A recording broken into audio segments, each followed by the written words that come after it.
International karate championship లో ప్రతిభ కనబరిచిన doctor BR Ambedkar Konaseema జిల్లా రామచంద్రపురం నియోజకవర్గం ఇంటర్నేషనల్ కరాటే ఛాంపియన్షిప్ లో ప్రతిభ కనబరిచిన విద్యార్థులను Saint Mary's Chaitanya English medium high school correspondent Lanka Vijay అభినందనలు తెలియజేశారు. ఈ నెల మొదటి వారం విశాఖపట్నంలో జరిగిన ఛాంపియన్షిప్ లో సిల్వర్ మెడల్ ను బొమ్ము సంతోష్, బ్రంజ్ మెడల్ ను లంకా అభినష్ బాబు గెలుచుకున్నారు.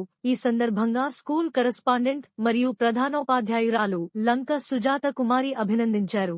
ఈ సందర్భంగా స్కూల్ కరస్పాండెంట్ లంక విజయ్ మాట్లాడుతూ పాఠశాల విద్యార్థులను విద్యతో పాటు ఆటపాటల్లో కూడా సహిస్తామని, రానున్న కాలంలో మరిన్ని విజయాలు పాఠశాల కైవసం చేసుకుంటుందని, దానికి కావలసిన సహాయ సహకారాలు పాఠశాల తరపున విద్యార్థులకు ప్రతి సమయంలో అందిస్తూ ప్రోత్సహిస్తామని తెలియజేశారు. ఈ కార్యక్రమంలో స్కూలు ఏవో పలివేల శ్యాంబాబు, పాఠశాల సిబ్బంది, విద్యార్థులు, తల్లిదండ్రులు తదితరులు పాల్గొన్నారు.